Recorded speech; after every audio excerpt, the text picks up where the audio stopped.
My best kept secret for starting a business? It's LegalZoom. When I was ready to launch my consulting practice, I didn't know where to start.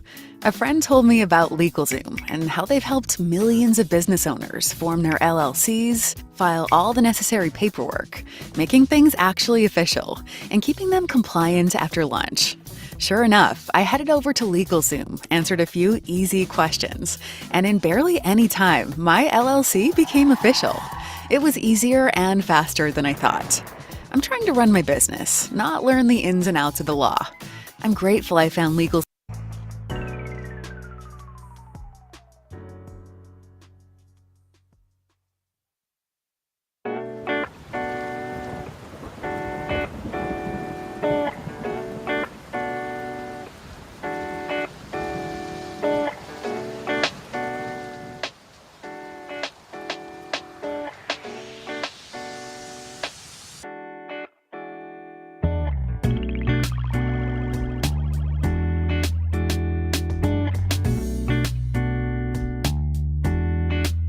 Sorry, I didn't realize I was muted there. Hey, y'all.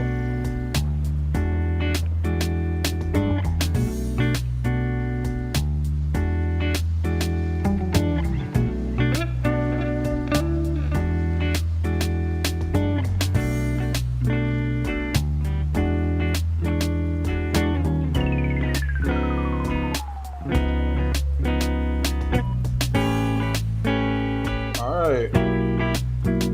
Building it as we're flying it, right?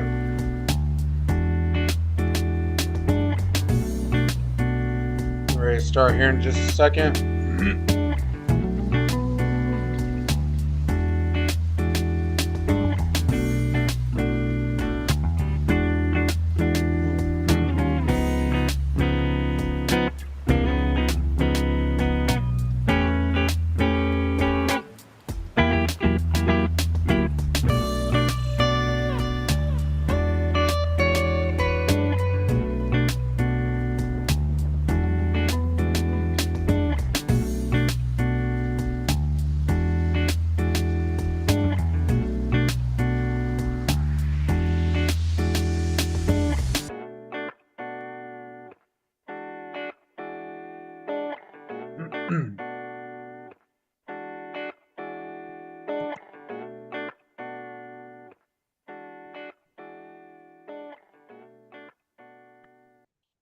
Well, hey, y'all.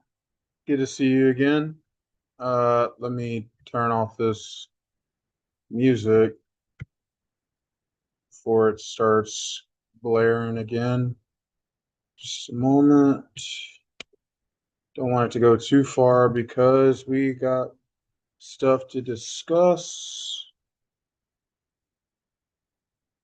I hope things are good wherever you are in the world. And ideally, as we're going, we'll be starting to build a community and a good space for filmmakers and musicians alike to talk about our experiences, right? So, yeah, we're starting today's stream out with the topic on film and is your film worthy of its music? So yeah, so for those of you who were on last week, we talked about some cool stuff. We talked about the piece that I did for my final project for college, Valiant, and we went over some of the details of the what's it called, the score, also the instrumentation, choices that were made, things we could have did better. There was a lot of good stuff that we did at least with that piece. But it's in the past, and maybe we'll come back and visit again in the next few years. And I plan to at least do some of the what are they called? Some of the other pieces that I've done. We had a program over the summer of 2023 in Greece where we got to work with the Athens Orchestra. And Yeah, sorry, Athens Film Orchestra. There's a difference between regular orchestra and film orchestra. And They did some amazing work on the piece that I worked on, and I was really, really happy with the outturn of it. And Yes, maybe we'll circle back around, talk a little bit about that experience, what happened there. But today we have a very, very important topic, and it's really geared towards filmmakers. So we'll go ahead and get into it. The topic is your film worthy of its music?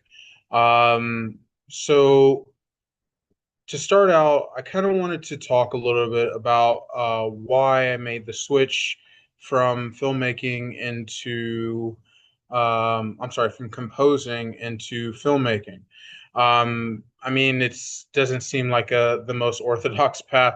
But it has happened. I'm sure there have been multiple composers who've gone into the realm of filmmaking. But I wanted to specifically go over my motives and the reasoning behind of the switch for me from um, composing into filmmaking. To kind of get into it, all of it boils down to storytelling. How are we telling a story that is going to ideally reach somebody in a impactful and intentional way? Uh, I mean, in the Switch, one thing I have noticed is that the writing for film is very similar to the writing in music, right? It's all about tension, release, and understanding the why behind your story. Why is this story worth somebody's time? Why is it worth somebody's energy? What can they ideally learn from it? What experience do I have that could potentially be valuable to somebody else? And everybody has their different reasons for writing different things, and I think um, there's a level of honesty in that, and vulnerability to some degree. And But at the end of the day, or at least for me, I've always wanted to approach this in a way: what do I have that could be offered to somebody else in a way that could ideally, maybe somebody who hasn't um, experienced something to the degree I have. How could I help somebody who I may not even know, understand how to deal with those situations? And I'm still a young person. I'm not by any means trying to say I know it all, because I definitely don't. I've got a lot to learn and a lot to grow with. And I you know take the example of or the I'm sorry, the phrase of Denzel Washington is the beginning of the life you learn, the middle of the life you earn, then in the end of the life you return. And I think there's a lot of wisdom in that, a lot of wisdom in knowing when you don't know something, and learning how to build value in that, and then returning that value to someone else. All of us, the only thing that's guaranteed in life is a grave to all of us, right? So, I won't go down the philosophical route there, but art is different from um, the sciences. Particularly because art, no one can make the same art.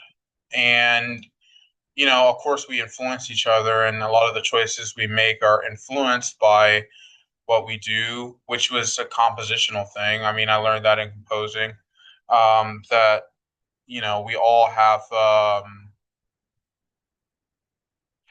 influences and things that affect our music, but how do we learn to use those influences and create our own thing? And that's why well, I can't say that's the reason why I moved into filmmaking, but I felt that filmmaking was an opportunity to have a bigger impact on what I can offer somebody who may have gone through or is going through some struggle similar to my own, and then to also learn from the struggles of other people through their writing as well. So for me, it became a natural thing. I mean, it became a transition that to some degree has been um, very very fluent transition into to writing and to writing specifically for film. And which goes back to your question: is your film worthy of its music? The idea of film music has a different connotation than I would even say regular orchestral music is. I mean, because I mean, yeah, regular orchestral music is about telling the story, right? I mean, it's about if you see all these musicians. One second, we'll get a orchestra up here. We'll take University of Texas orchestra. Very very astounding orchestra here. Right? I mean, well, where'd the picture go? Uh,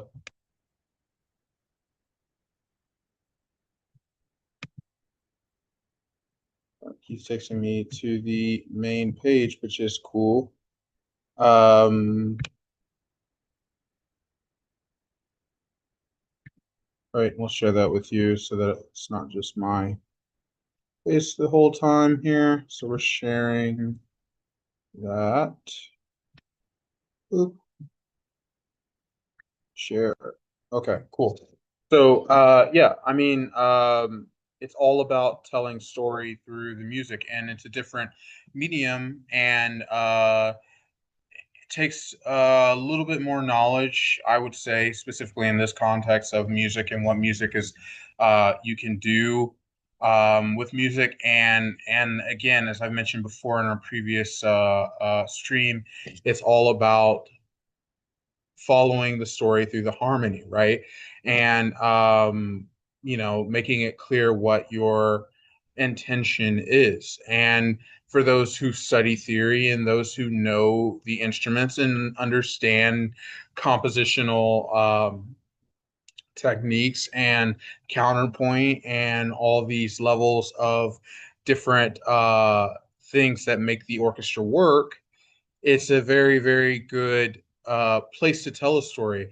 But the thing is that film music and I'm sorry, yeah, film music and ultimately film is different is because in the context of the orchestra, you have to know the basics of music and how it's functioned since the Baroque and Middle Ages to understand where music is today and how to follow the story, which again, a lot of people in our day and age don't, have the time or really in some cases the attention span to go through all that. But yeah, I mean, it's important in that context of music. Film and film music are two different, is a whole different ballgame.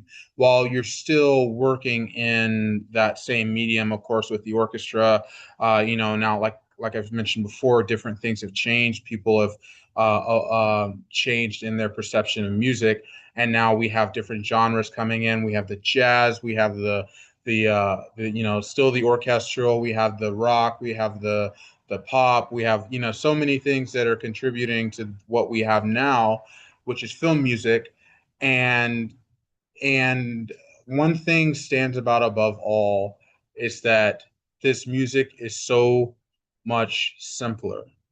It's simpler not in the sense of becoming so simple that it's like spoon feeding a baby, but in some ways it is. I mean, but it's not in the sense of trying to make people feel dumb or anything like that, but it's about making sure our intent is clearly stated throughout the project, the film. In this case, music is serving the film.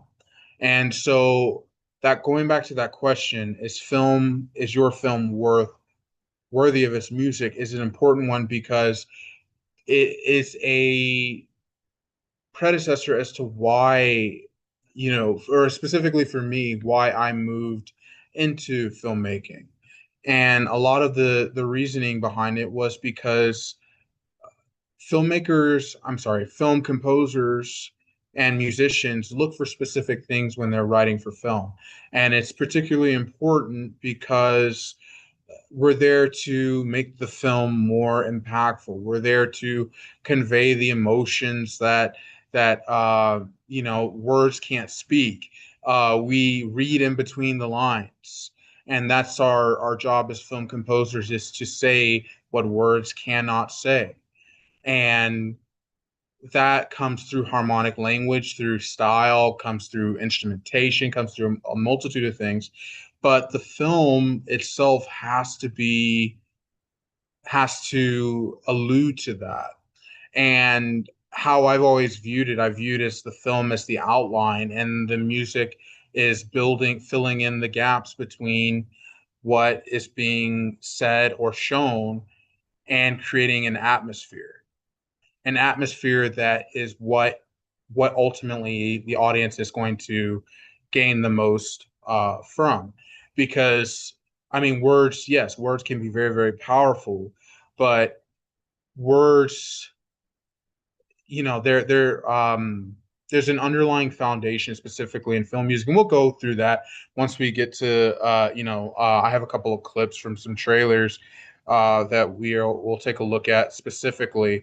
But ultimately, composers are not there to try to outshine the film, but the project, I've had a couple of cases where, of course, filmmakers, they want the best for their project, right? And they want to, work with a example of an orchestra like we see on the screen. It's tradition. Of course, now there's a lot more nuance to that. We can have cases of rock bands and, even as simple as a piano or small instruments, things like that. But my question, particularly to filmmakers, are if you want music that is this big, is your film concept big enough to handle music this big? Which is what alludes to the question, is your film worthy of its music? Because for a film to have an orchestra, specifically in this case, this big, that of musicians who trained years, I mean like literally 10 to 15 years on their craft, your film has to have a big enough concept that can handle that. And I'm not saying that every film needs to have a massive 60-piece or 90-piece orchestra. I mean, not all films are about pulling out the Hans Zimmer methods and, having massive drums and, obviously some do, but I don't think, or at least in my experience with some of the filmmakers I've worked with particularly, that this is given enough thought and given enough thought to the degree of what atmosphere is your music creating and what is it telling that the dialogue is not telling itself. What is it telling about the characters? What is it telling about what they want? What is it telling about where the plot is moving? And some of the things I think in the future, with specifically with these streams, I want to go with through is my character analysis approach.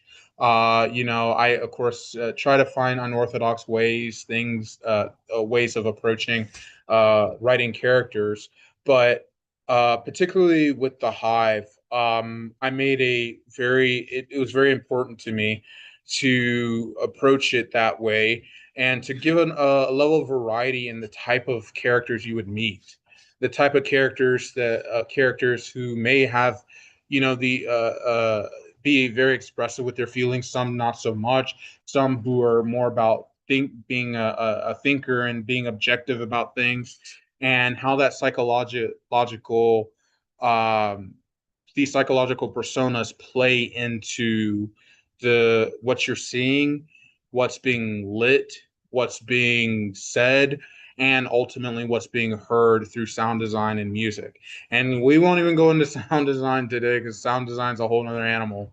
But specifically music. Is your film worthy of its music? Is your concept big enough? Or if it's small, is it intentionally small enough to handle the music that is being written for it? And that's the whole idea. And that ultimately again was one of the reasons why I approached composing the way I did, and I'm sorry, getting into producing the way I did, because I noticed a pattern, particularly on the films that I worked on. And but it wasn't even just the films that I worked on. It, excuse me, it was also the films that my friends were working on. Is that,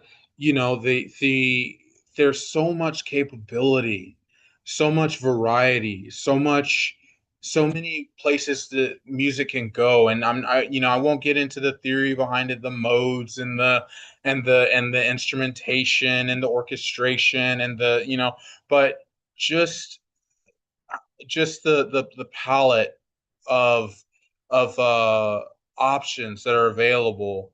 And a lot of the films that we specifically were working on were not giving that level of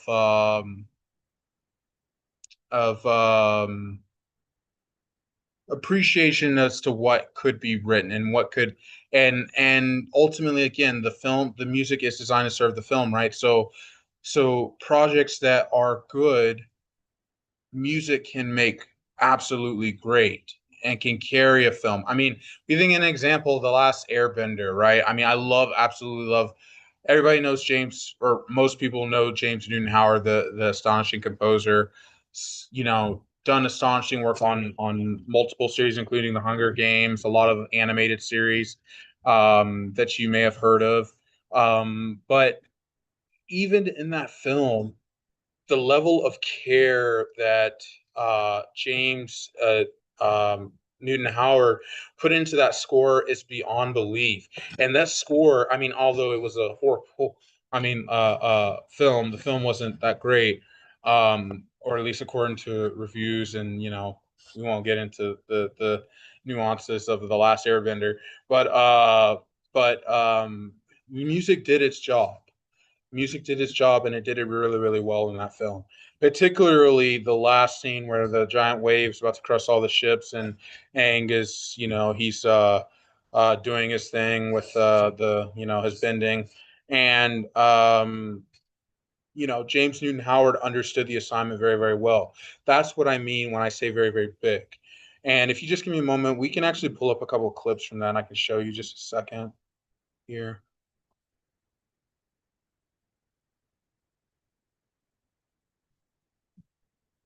One moment.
Okay, sorry about that. We are back.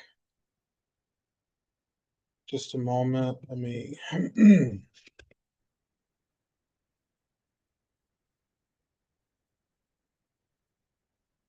So, of course, we're going to pause and stop as we're going through this to one, avoid the um, copyright stuff, but here we go.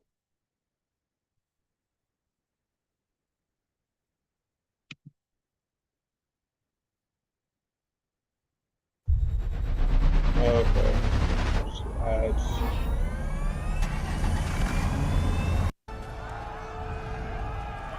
All right, so yeah, so I want to go through this scene really quickly because this is exactly what I mean about big, and music needs to fill a space. So, for example, if you are writing to a room, or just let's focus on this scene, right? This scene in itself, of course, let's wait until he's actually looking at everything, right? So, yeah, a lot of stuff going on here. Big ships coming at a sieging a entire city.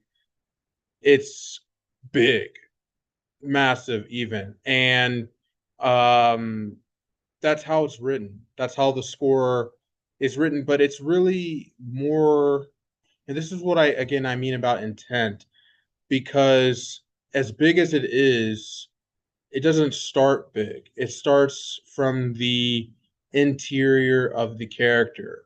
What is going on inside of him, which in this case is very, very, I mean, obviously very big to the character, but it's confined. It's not what you're seeing here. And we're going to see an example of that as we're going through the music. I'm only going to do like 15 seconds once we get to that section. But obviously you can see it in this character's face, right? I mean, this is what we as composers look for. And as much as people dog on this film in particular, this scene was very, very powerful, right? So we're seeing the turmoil that's going on inside this character. And again, all this correlates back to the original topic theme. Is your film worthy of its music? Because um, every film that a composer who is, especially a composer who knows what he's doing, is going to go this deep into the character. And as a director, as a producer, as an actor, obviously all this is stuff that should be considered long before it even gets to post production.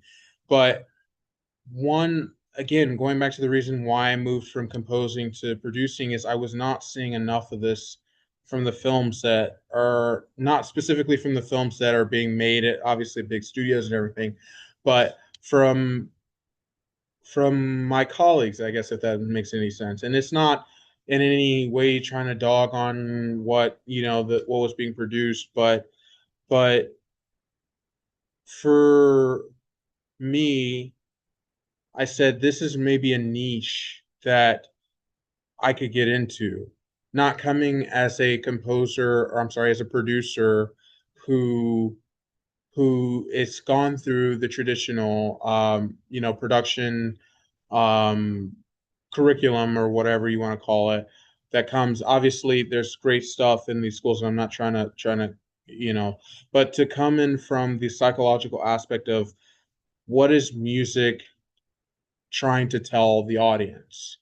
And we're going to see an example of this. So we're going to notice how it starts out small. Of course, we get his character, we're looking in his eyes, and we're about to go through what he's going through psychological. Like water.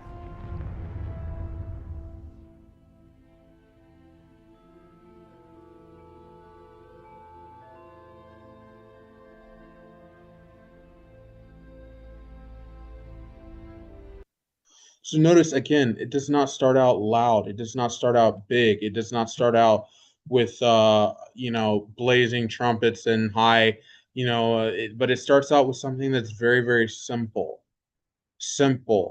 which again, it's different from orchestral music because orchestral in the orchestral setting, you have to, you know, assume that people know enough about theory and music, orchestral music in general, for them to understand the story. Not to say that the average person on the street can't understand orchestral music in the concert setting.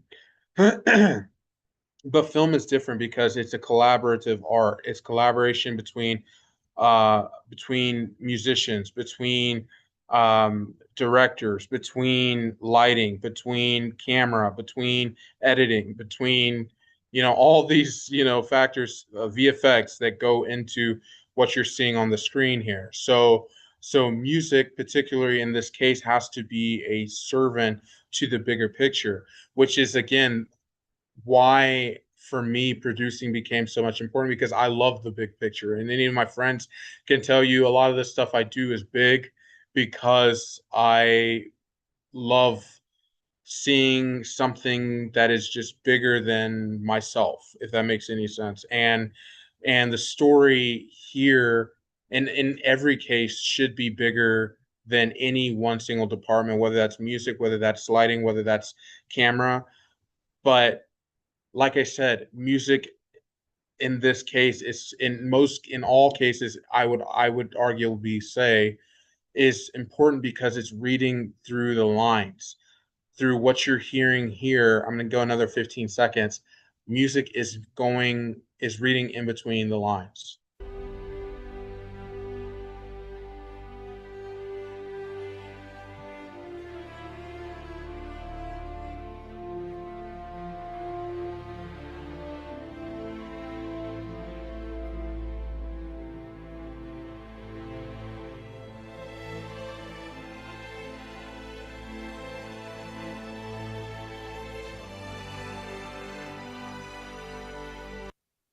So yeah, I mean, even in just that, I mean, we start to hear the music become bigger, and obviously we're starting to understand this character's struggle more.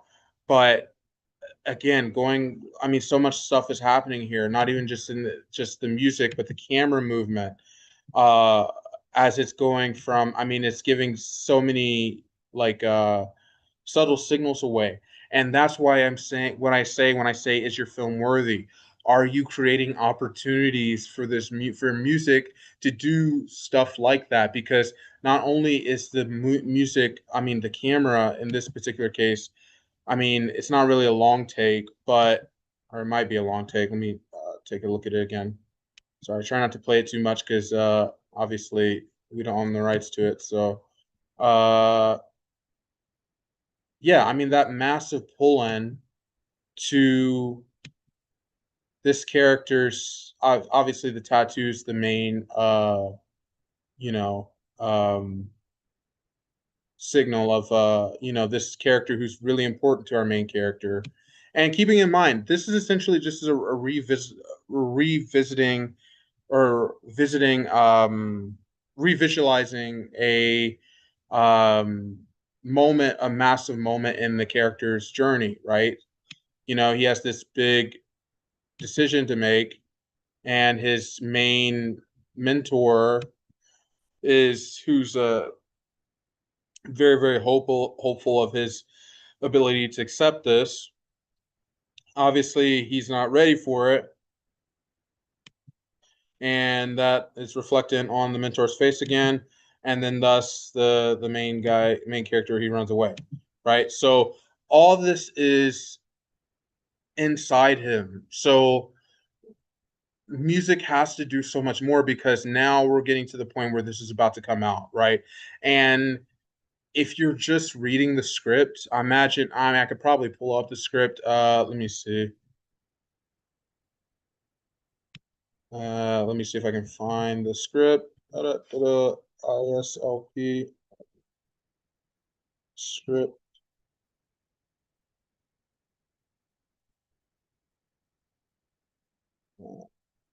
No, no, that's not.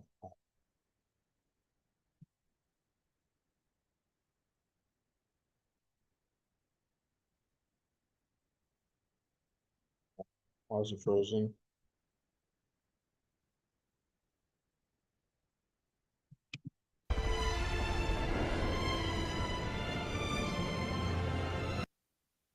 Okay, now it's giving me issues.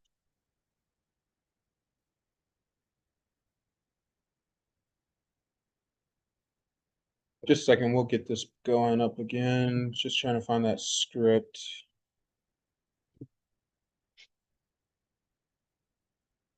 And maybe that's something that we could try in the future. If y'all just wanna go through movie scripts, we could do that too. And like just watch like short clips of because obviously again, trying not to get copyright strikes here. But let's see. Share my screen again. Boop. There you go. And then let's see if they have The Last Airbender.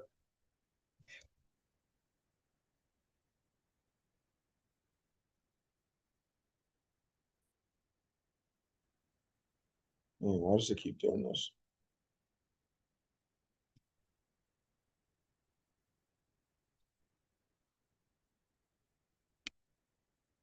Sorry about this, guys. Figure out what's going on here.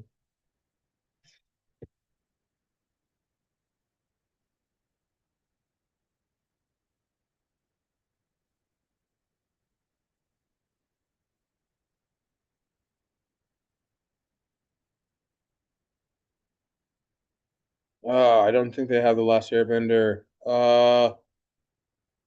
Okay. We'll do without it. Yeah, but I think that's something I do want to try in the future is trying to do more script analysis. Just a second.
Okay, y'all, we're back again. I'm sorry for the technical difficulties again.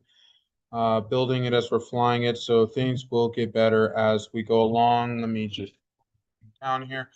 Yeah. So where were we? We were talking about the last Airbender.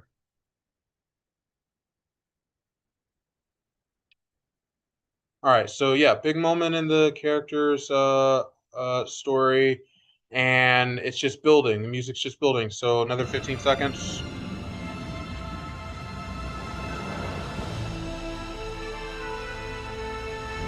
I gotta say this, just beautiful shots compositionally. I mean, these are just, yeah, well done by um Shyamalan.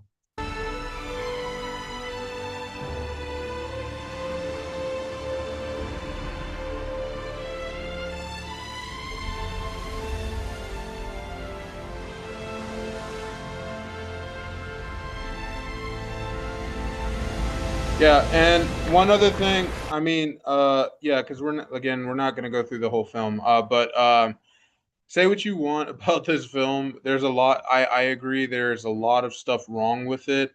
And I mean, for the people that dog on it, this is not to say that he went um did made great decisions with the story that so many people loved. But in terms of filmmaking, here he's just doing a phenomenal job in terms of composition and creating a space for the music to do its thing. And I think a lot of that probably came from Shyamalan. I mean, obviously he's worked with James Newton Howard on multiple projects. This isn't his first. I mean, like even The Sixth Sense, if you ever get the opportunity to watch that film, phenomenal film. He just allows opportunity for things to happen musically, and he's doing the same thing here. This thing, again, all this started inside the character's, uh, psyche, and it's coming out now through his bending in this case, and again, big space for big music. So here we go. We're gonna see as this music becomes climaxes or goes to the climax. Oh,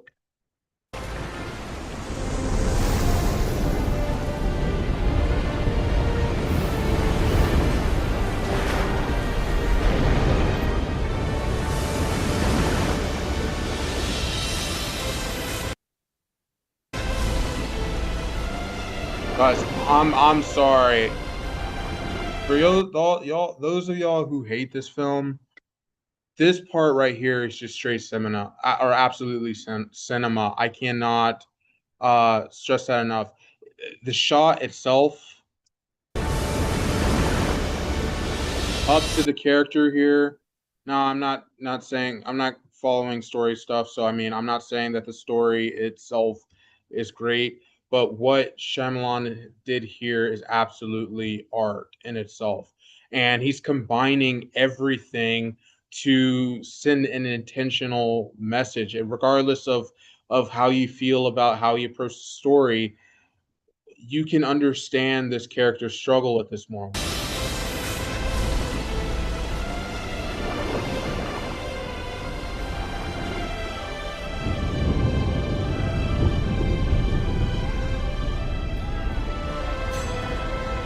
So what you're hearing, that's orchestra, choir, even some brass.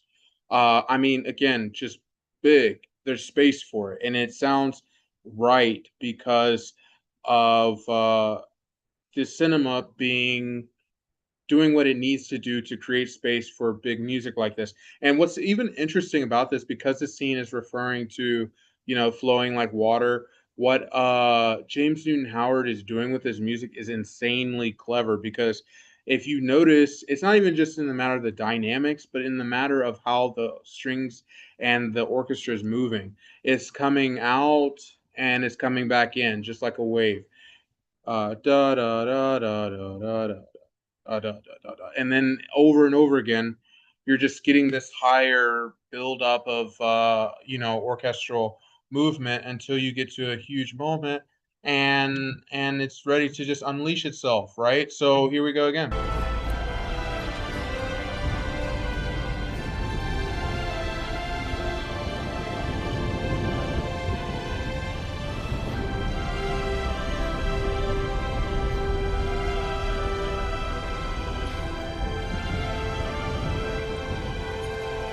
This is important because this is how you use an orchestra in film music. And it takes, in my personal opinion, I'm not, again, trying not to dog anybody, but it takes an understanding of how to create space for the music, from starting from the director and the producers, and into the script, into the acting, into the lighting, into the camera motion. All this, again, is vision that comes from the director, but it has to be in the film first before you can expect music to, because music is not designed to outshine the film in most cases. Now, I'm not saying that it can't, and or find examples where it does it exceedingly well. Sinners, for those of you who've seen it, that scene where they're going through the tavern and they've got all the different styles of music, done absolutely phenomenally well. And that's why, and one reason why is because I imagine, what's his name? Uh, Kubler knows Goringson very, very well, his style of writing, and they understand what they're trying to do in terms of the big picture. And again, is your film worthy of its music? Is your film creating opportunities musically for this to happen? Which means, and again, this is just how I'm approaching it, specifically as I'm producing films now. Conversations with your composer should not start in post production. They should start well before you. I mean, even when you have a script completed, you both have to be on the same page. You have to know what the intent of the character is. What is the psychology of these characters? What are they going through? And then obviously the composer knows the music side of it, but I mean, it's like kind of like quote unquote a therapy session, right? So I mean, yeah, it's understanding how to read in between the lines. That's what the composer's looking for. How can I make this project better? How can I give say what your dialogue is not saying? How can I say what your actors are not saying when they're giving certain facial expressions? How can I say create an atmosphere for your audience to make assumptions about what this character is feeling and what that character is trying to tell them? Because the music is doing that just as much as your dialogue in the film is doing that. And because we're in a collaborative art, it's important. And I don't approach this topic to say that music is more important than film, because it's not. I'm here to say that film is enhanced by its music, and your composer, if you have a composer who genuinely is well versed in the art of making music for film, will understand how to read in between those lines, and that is insanely important. And every shot, every camera movement, every lighting, every word of dialogue should reflect what your uh um should be intentional enough for your composer to be able to create something great out of it. And this is just one example of it.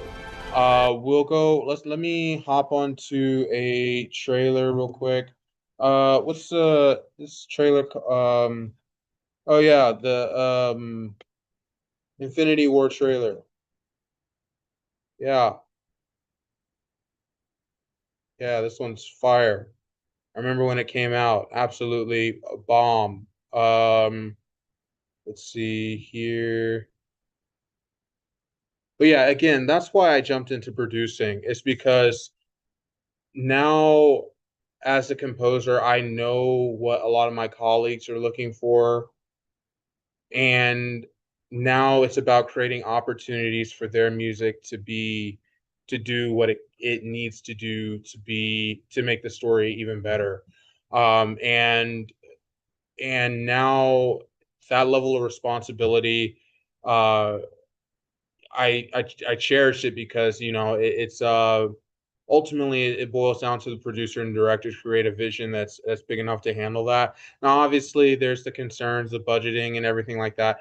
But I mean, it's even deeper than that. I mean, I've seen films that do not have insane budgets doing it very, very well. I mean, we just went to a film festival not too long ago, and they had a professional, great composer who's doing music for Transformers, and he's scoring a student film that now granted I don't know how successful the film was, but I could tell the difference. You can tell the difference when a composer and director and producer and actors and DPs are all on the same page. You can tell the difference in how the project is presented.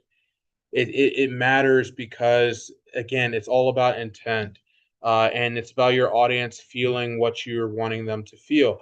Now, and just like every other art, everybody will have their perception of what uh, you know, I don't go into as deep as telling people how what they should feel when it comes to film, because everybody, that's personal. If you take something, and that's even how I approached my music. Had a wonderful masterclass with Michael Abels, who gave a advice, which was to allow people to feel what they feel when it comes to your art.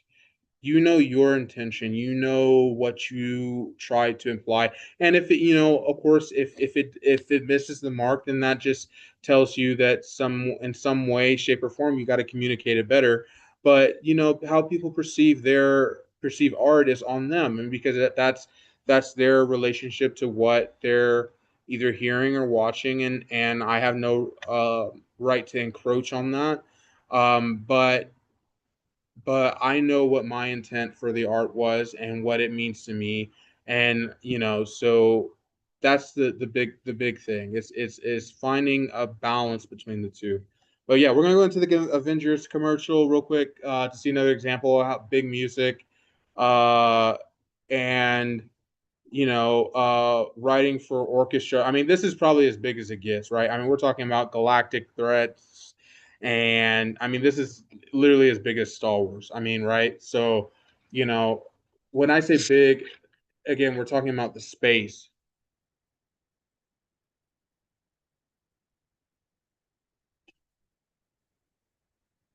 the spacing. So let's take a look at the Avengers here. The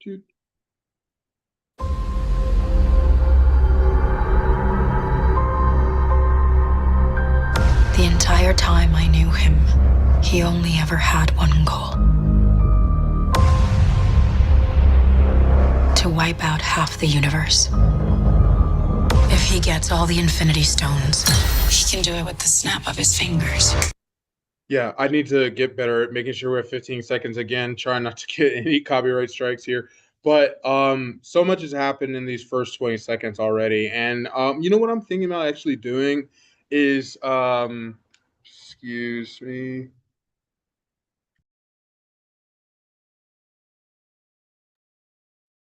What I'm thinking about doing is, because we're getting close to cutting our first trailer.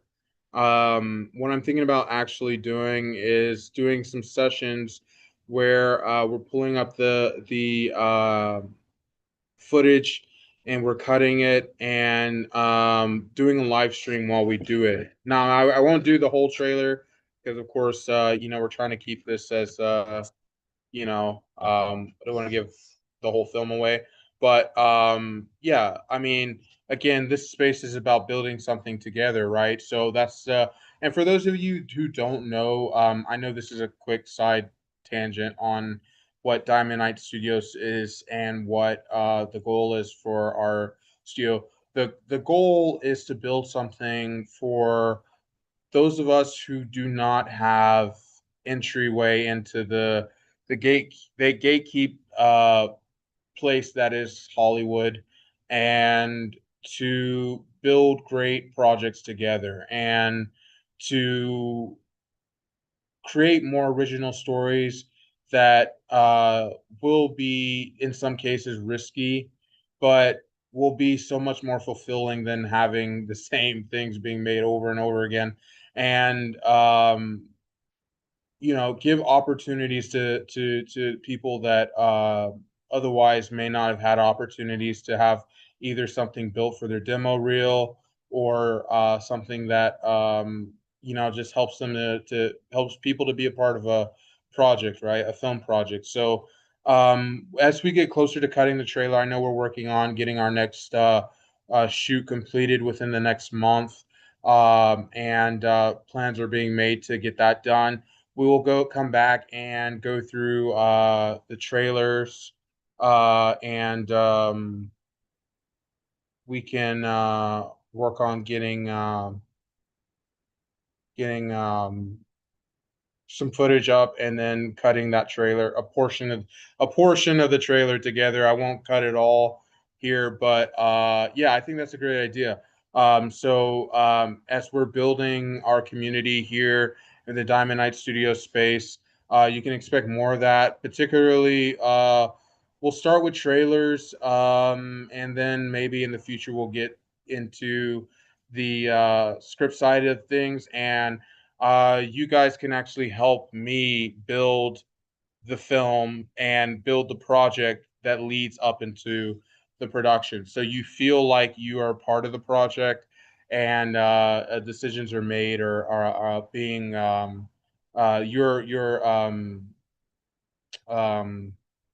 what do you call it? Feedback is being taken in consideration. So yeah, continuing on with the trailer. So again, big music, big environment. Let's skip a little bit here because I don't want to again. So big bad villain, yeah. We won't go into the psychology of this character because obviously everybody knows Thanos, and he understands he's a very complex character. He's not even just a. I mean, he's a bad guy, but not like a you know a bad guy. And I have spectrums, like specifically when I'm writing characters. There's a spectrum from the level of evil that comes from a villain. So like I like to have this spectrum. Are they closer to Sauron, who is obviously the bad guy in Lord of the Rings? If you've seen Lord of the Rings, he's a giant eye on a tower. Um, who is just evil just to be evil, right? I mean, there's a difference between him and Thanos' character. Thanos, I would arguably say, is more humane in his approach. His approach is actually more understandable. Now, granted, I mean, obviously, those of you who haven't seen Endgame, I'm sorry, but it's been out for almost 10, well, at least 7 years. So if you have not seen the ending, I am sorry, I'm going to spoil it here. When he comes back in Endgame after he's killed in the beginning, um, he's a lot more brutal, and I would say he's a lot more like that Sauron version. I say because there's different levels of evil. So there's the evil to be evil, and then there's a whole nuance in between. Like I say this: there's the calculated evil, there's the cackling evil, there's the scientifically evil. Here, he's actually has a justified, quote unquote, justified reason for what he's doing. I mean, and ultimately, this is all based upon experience, and which makes it even that much more humane because he's only doing it from the stance that he understands the bigger picture. He's seen this stuff happen on his world. And we can do a whole stream specifically for analyzing characters in movies like this too, if y'all want. We're just kind of building it as we're flying. But I say that to say that what you're hearing in the music isn't, as much as it is a reflection of what the Avengers stand for, it's also a reflection of what they're going against, right? So this guy, yeah, he's a pretty bad dude, but let's continue.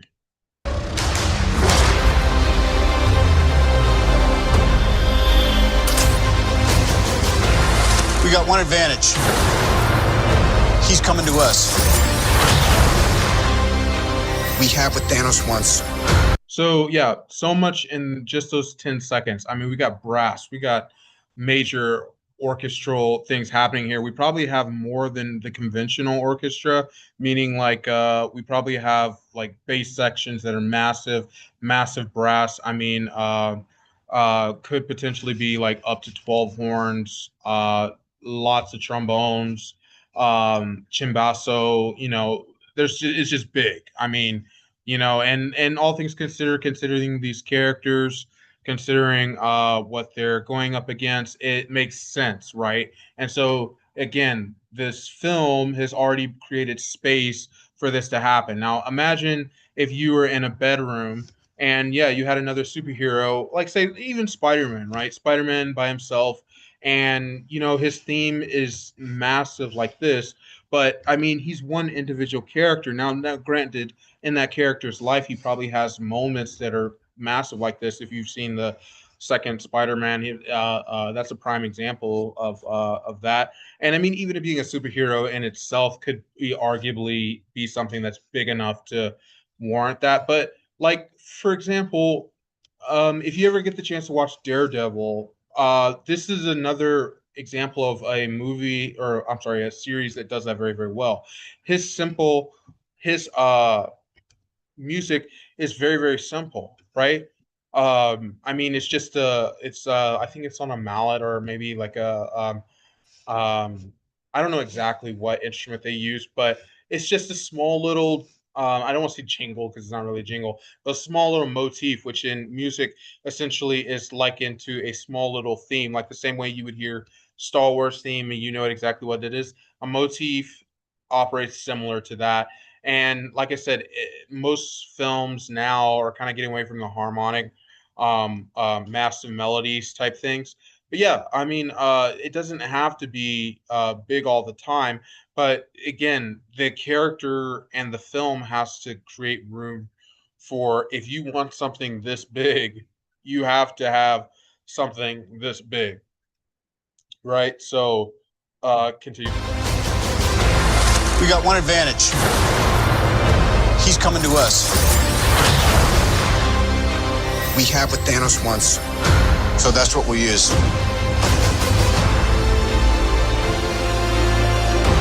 Skip forward a bit here. Obviously, some banter and everything like that. We'll come back to this. This is a prime example of what I'm saying about like lighting, positioning, camera. I mean, obviously, a lot of departments know this. They know their department. They know it very, very well. They do it very, very well, especially in the camera department, G&E and lighting, everything like that. You know your department very, very well. But again, why I went into producing, because it's about the big picture, and a lot of departments don't actually see the big. I mean, for example, even actors, right? They come in, they do their part, they go home, right? But they don't oftentimes see the big picture.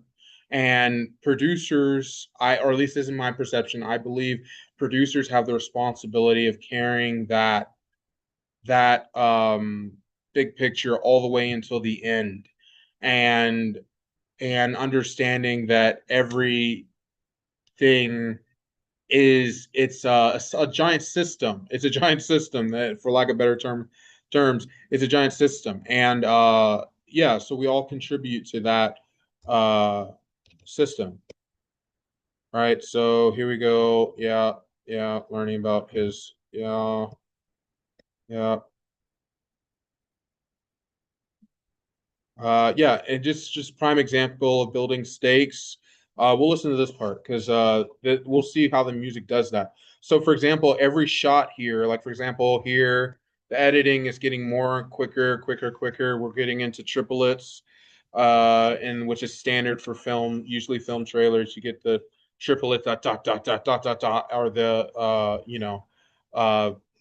that happens very, very often. So, but the edits get quicker up until the moment where we get our big villain, and the stakes are just rising again. So this is the film making opportunities for music. So here we go. As all things should be. I hope they Faster remember. edit.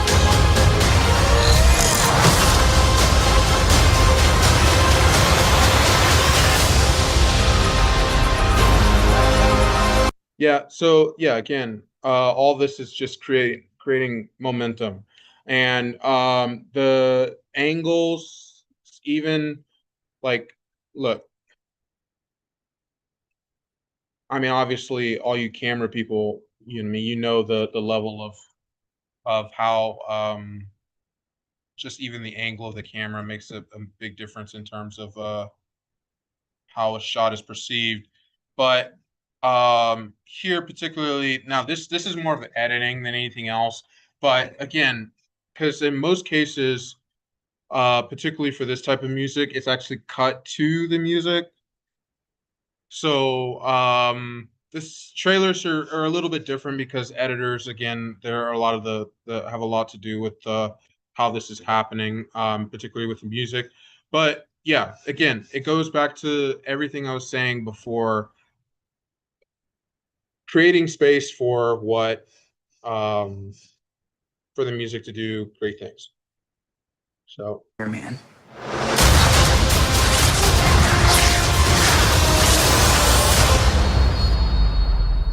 sorry, I just love that ending. Had to play it.